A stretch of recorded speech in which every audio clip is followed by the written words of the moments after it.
Ya estamos en enlace con México. Vamos a conversar con el analista político, analista internacional, experto en marketing político y amigo de BIS Televisión. Me refiero a don Flavio Morales. Me dice producción si ya está en línea. Vamos a conversar con él sobre el presidente de México, Manuel López Obrador, que está teniendo una actividad comunicacional muy importante y además con propuestas no solamente para México, sino también propuestas continentales de unidad. Dentro de este escenario de progresismo que recorre Latinoamérica, que se manifiesta en países como Chile, como Perú mismo, Bolivia, parece que Colombia también, el presidente futuro en las elecciones de mayo va a ser el exalcalde de Bogotá, Gustavo Petro, y México está en una posición de líder. Pero vamos a conocer, ya lo tenemos a Flavio, le damos la bienvenida desde Lima, Perú. Bienvenido, Flavio. Hola, Néstor. Me da muchísimo gusto saludarlos desde México en este primer enlace de grupos que espero que tener la oportunidad de realizar a lo largo de este 2022 y toda la audiencia peruana de IBS Televisión y de otras partes del mundo, porque bueno, pues con las redes sociales y con el internet, el potencial y el alcance de este medio de comunicación se convierte en global, así que con muchísimo gusto desde México te mando un enorme abrazo y un abrazo también muy cariñoso y cordial a toda la audiencia de este importante canal de televisión. Gracias por la invitación, Néstor. Gracias también, y esperemos que este 2022, a pesar de la pandemia que es mundial, tengamos un mejor año. Todo indica que sí, controlada la pandemia, viene la etapa de la reactivación económica y social de los países. ¿Cuál es la situación?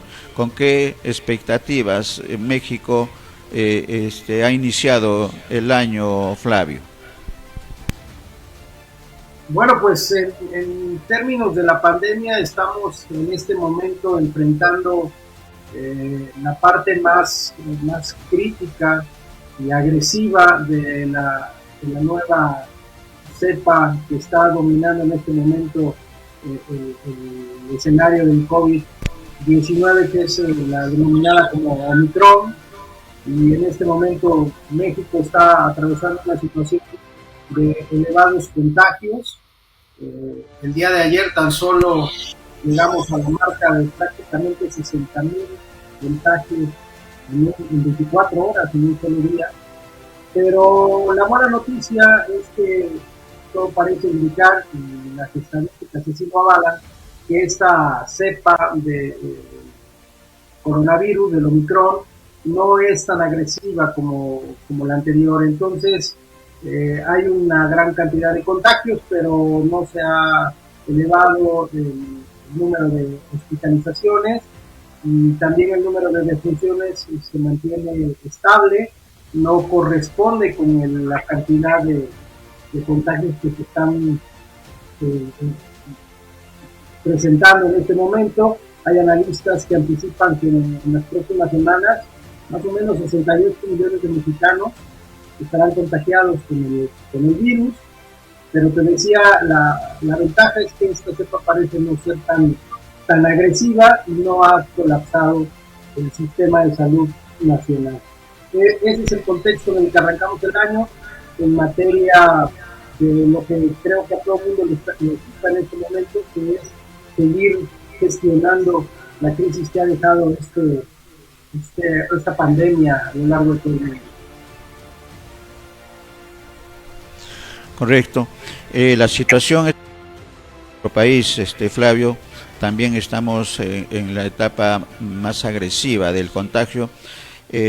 Bueno, y la parte de peligrosidad para la vida humana se ha atenuado por la vacunación. Sin embargo, en el caso de Lima, que tiene además 10 millones de habitantes, la situación de contagio es bastante agresiva.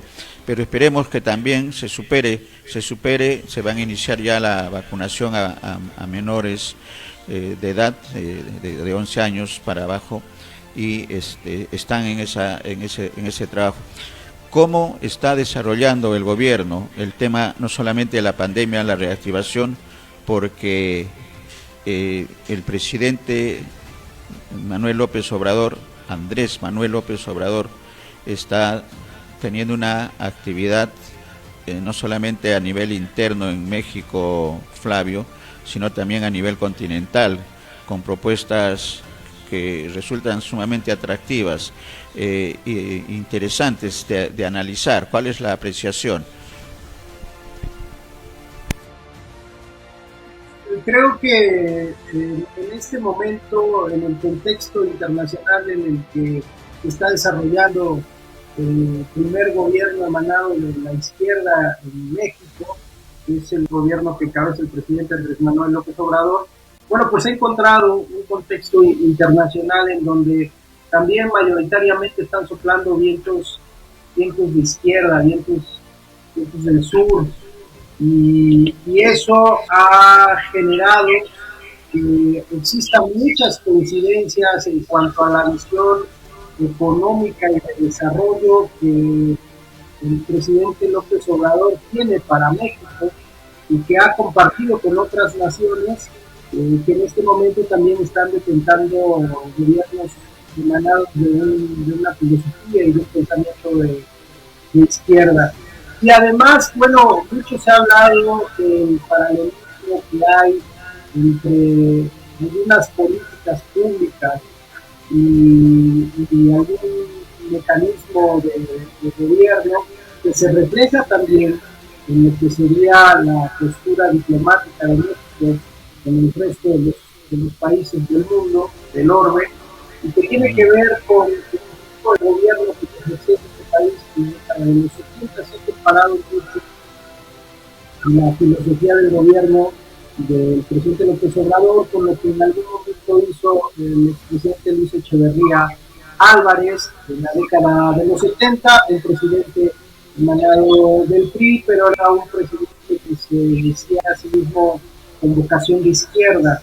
Y más o menos la política nacional que México siguió principalmente en la década de los 70, que fue una política en la que intentó encabezar los esfuerzos de Latinoamérica y unir, hacer una unión de esta parte del planeta, sobre todo de cara a una potencia tan importante como Estados Unidos.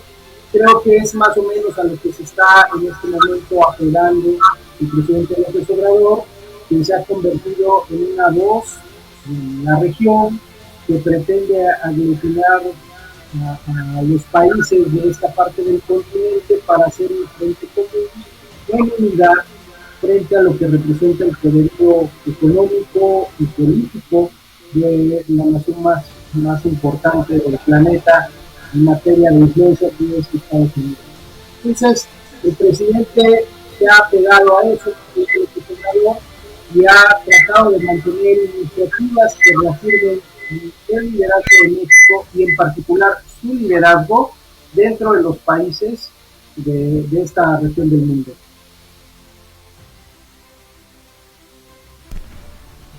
Sí, y algunos analistas, Flavio, internacionales, señalan que lo que está ocurriendo en Latinoamérica, con este liderazgo evidente del presidente de México, no es el resurgimiento de la izquierda, sino es un movimiento progresista que ante la ineficacia de las clases dominantes hasta el momento en solucionar los grandes problemas, las grandes brechas económicas y sociales de los países, ha hecho su aparición.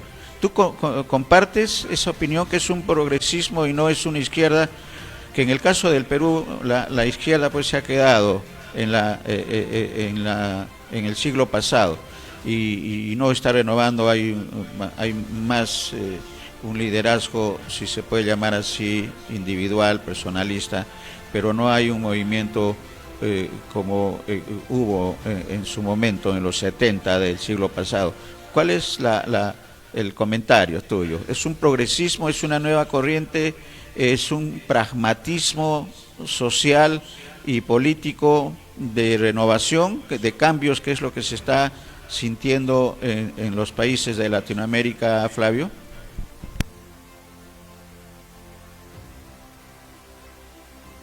O progresista, lo que está sucediendo en este momento en la región de Latinoamérica, porque bueno, finalmente creo que hay puntos que siguen siendo álgidos, de contraste, que siguen invitando a la crítica de las posturas de los gobiernos emanados de los perfiles de la izquierda, como por ejemplo Venezuela. Venezuela sigue siendo un dolor de cabeza. Países que comparten esa visión de izquierda, que están liderados por presidentes que emanaron de este modo de pensamiento, pues no están haciendo una crítica como se esperaría, y por supuesto que no tiene nada de progresista ver a una sociedad donde hay gobiernos que no están emanando de procesos democráticos, y el caso más claro de eso lo tenemos en Venezuela. Entonces, llamarlo como progresista se me hace un poco simplista y diría que no tan apegado a la realidad. Yo sí diría que hay un viraje que va obviamente en concordancia con la filosofía de la izquierda, del pensamiento de izquierda, que contrasta con lo que en la década pasada, que fue a principios del milenio, se daba en los países de la región, en donde había una presencia mayoritaria de gobiernos emanados de la derecha. México mismo, con dos presidentes de derecha, Vicente Fox al inicio del milenio, y después le sucedió Felipe Calderón. Entonces, en esa época la región tenía una visión más pegada y apegada a los intereses norteamericanos, eso sí hay que decirlo, y hoy día lo que se está buscando es el fortalecimiento de la región para tratar de hacer un frente que presente más en la unión, que presente más margen para la negociación de ciertos intereses que no sean avasallados por el poderío económico y político de Estados Unidos. Creo que esta vocación de izquierda lo que sí está buscando es una reivindicación de los localismos, una reivindicación regionalista, tratando de minimizar un poco el efecto que genera una potencia tan importante como la tenemos aquí en el continente con Estados Unidos. Entonces es la unificación del sur del continente, del centro-sur del continente, contra el poderío del norte de América. México también tiene un protagonismo importante en el tema económico, ¿no? El bloque del Pacífico, la Alianza del Pacífico, que se va a fortalecer en los próximos meses, sino días, Flavio, con la incorporación de Ecuador, con lo cual el bloque del Pacífico se fortalece, creo, en el grado más importante de lo que pueda significar el conversar con el vecino del norte, con Estados Unidos, pero principalmente mirando hacia Asia, hacia China y los países asiáticos que están muy interesados. Además, acá en Perú hay un incremento importante de inversiones chinas en nuestro país, pero a nivel macro, a nivel hemisferio, ¿cuál es el futuro que le ves a la Alianza del Pacífico con esta incorporación de Ecuador a la Alianza? Sí, bueno, recordemos que la Alianza del Pacífico es un esfuerzo que surgió precisamente en el Perú, es una iniciativa peruana, y es una asociación más, una alianza estratégica más de las otras tantas que a nivel regional han surgido a lo largo del año y que en la última década o en la década pasada habían sido desdeñadas casi al nivel de la extinción por parte de los gobiernos, que eran, como recién lo acabo de mencionar, más pro-norteamericanos y que por lo tanto estaban más interesados en el fortalecimiento de la Organización de Estados Americanos, dejando un poco marginado lo que sucedía con esfuerzos que estaban más orientados a la cuestión regional de América Latina. Y ahora, con los gobiernos de izquierda, y principalmente hay el impulso del presidente López Obrador, que además hay que resaltar que tiene en la cartera de la Secretaría de Relaciones Exteriores, pues yo creo que al más brillante o al más destacado de los funcionarios de su gabinete, que es Marcelo Ebrard, que ha hecho un trabajo extraordinario en el manejo de la política exterior mexicana, y ellos, este binomio del presidente López Obrador y Ebrard, han impulsado mucho el resurgimiento y el fortalecimiento de estas organizaciones regionales, como el caso de la Alianza del Pacífico y como el caso de la CELAC, que también hemos visto que ha entrado o ha tenido un relanzamiento y ha tenido un nuevo protagonismo, con México a la cabeza hasta hace algunos meses, y después cediendo la batuta al presidente de Argentina, Alberto Fernández, que ahora es el que encabeza los esfuerzos de la CELAC, y por este lado también con la Alianza del Pacífico, con la incorporación recién de Panamá, y también con la posibilidad de crecer el número de miembros por la incorporación de Ecuador. Así que esto, lo que está sucediendo en estas organizaciones regionales, simplemente es la prueba del interés y de la vocación que tienen los países más importantes de la región en términos estratégicos, que están buscando precisamente fortalecer estas organizaciones que tienen claramente una orientación más regional, más de proteger y velar por los intereses de la zona de Latinoamérica, de frente y de cara a organizaciones que están más alineadas o identificadas con los intereses norteamericanos. Entonces, lo que vemos, por lo menos en los siguientes 3 años, por lo menos será esa intensa actividad de promoción que permita también abrir las fronteras, que es una aspiración que ha tenido el continente desde hace mucho tiempo, de poder ensanchar su intercambio principalmente económico con otras potencias del mundo y no solo depender de la economía norteamericana. Esperamos mejores vientos, ¿no? Vientos no solamente en resultados de la pandemia, sino también en esta tarea de fortalecimiento económico y de mejora de las condiciones de vida de los ciudadanos latinoamericanos. Producción, me alcanza, Flavio, un video muy corto que siempre tiene buena vibra, el expresidente del Uruguay, José Pepe Jiménez,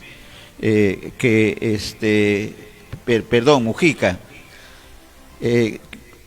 que ha enviado, y producción nos hace saber, un mensaje a los jóvenes mexicanos en el escenario de la pandemia y de todo, que lo vamos a compartir para un comentario tuyo también, si nos los permites, Flavio. En parte a nuestra vida le podemos dar un rumbo. Si ustedes no le dan un rumbo deliberado, no se preocupen, el mercado se los va a dar y se van a pasar toda la vida pagando cuotas a fin de mes y soñando que progresan comprando nuevas cosas hasta que sean unos viejos inútiles. La otra alternativa, que parte de su vida la gasten al servicio de un poco de utopía, si quieren, de intentar construir un país mejor, una sociedad mejor para los que van a venir después de ustedes. Pero esa es una decisión consciente que en alguna etapa de la vida hay que tomar. Y que si tú no la tomas conscientemente, mecánicamente, la realidad te va a arrastrar. Y vas a creer que progresar significa cambiar la moto por el auto y después cambiar el autito por un Audi y así sucesivamente. Hay que elegir. Probablemente cuando seas viejo o vieja y el reumatismo y los dolores de los huesos te paralicen, una tarde te mires a un espejo y te hagas la pregunta: ¿habré traicionado al niño que llevaba adentro? Pero ya será tarde. Comentario. Creo que no solamente es para los jóvenes mexicanos, es para los jóvenes en general. Un comentario, si es posible, Flavio, a estas sabias palabras de José Pepe Mujica, el expresidente uruguayo.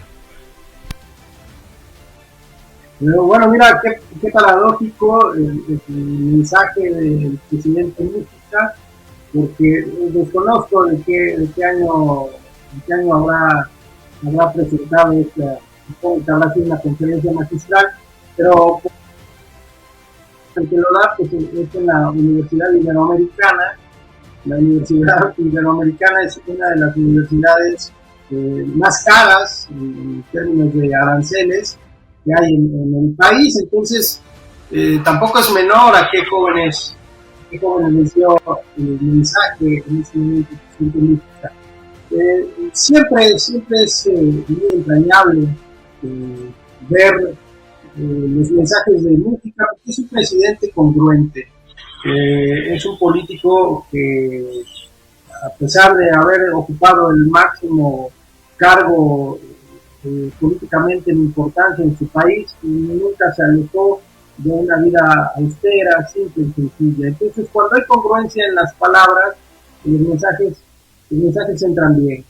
Y Mujica ha sido un presidente que creo que ha inspirado mucho también a Andrés Manuel López Obrador, y siempre también se ha querido manejar con esa sencillez en su manera de vivir.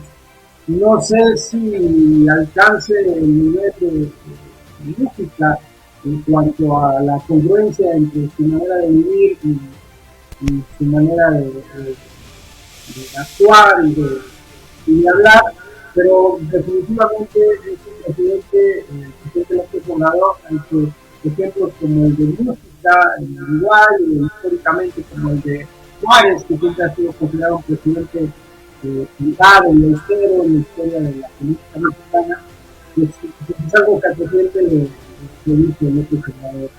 Y hacia allá ha querido orientar su vocación. Seguramente si hubieran coincidido México en la presidencia y Obrador aquí en México, las relaciones entre los presidentes hubieran también sido muy importantes para esto que hablábamos ahora del fortalecimiento de la región. Hoy sí hay vientos de cambio en el sentido de querer nuevamente hacer una reivindicación de los intereses locales, algo que en los últimos años gobiernos principalmente de centro derecha se había perdido un poco, ¿no? Se había estado privilegiando más esto que sutilmente critica en este mensaje de política, que es el consumismo, la economía de mercado, lo que machaca todos los días el presidente López Obrador en sus mensajes, sus críticas que hace al neoliberalismo, que durante principalmente finales del siglo pasado México se apegó mucho en sus políticas económicas a seguir la disciplina del neoliberalismo, del Milton Friedman, de todos los Chicago Boys.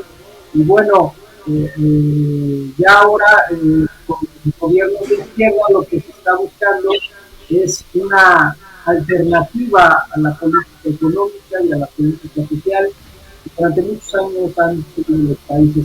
Creo que es muy temprano para evaluar el impacto que este cambio de orientación económica y sobre todo de política social tenga los gobiernos de izquierda. Y en México estamos llegando a la mitad de la administración del presidente López Obrador, y en el caso del Perú, pues todavía es más prematuro, no ha hecho ni un año el presidente Pedro Castillo, que también tiene una orientación de izquierda, de base social, por lo que creo que todavía es prematuro.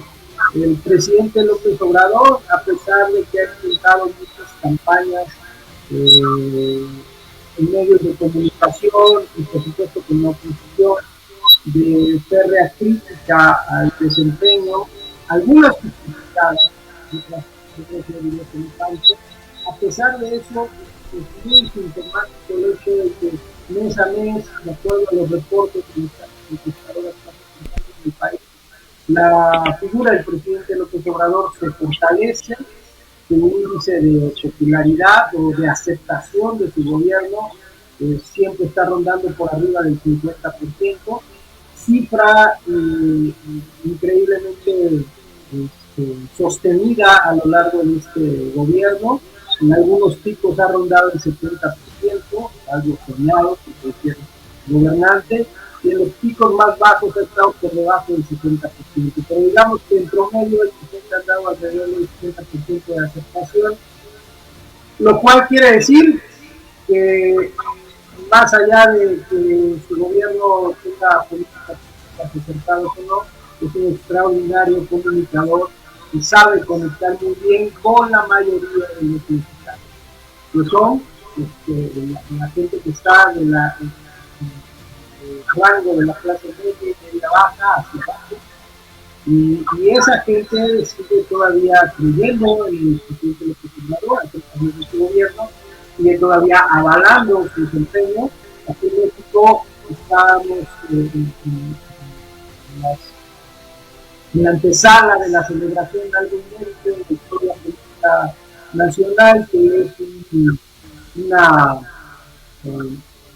ratificación del mandato del presidente a través de una votación, revocación de mandato, algo que nunca antes se había celebrado, y por supuesto que el presidente confía plenamente en sus números, que en este momento que decía superan siempre el 50% de la aceptación. Muy pocos presidentes de México pueden recibir esas cifras.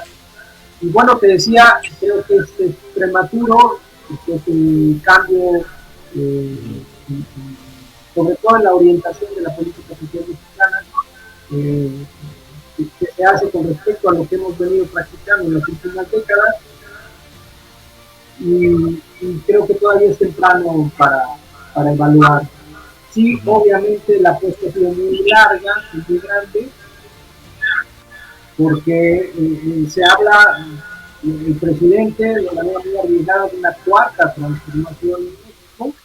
Él señala 3 nudos históricos en el país que hicieron que la situación diera un cambio radical en su modo de convivencia y en su manera de generar un bienestar generalizado.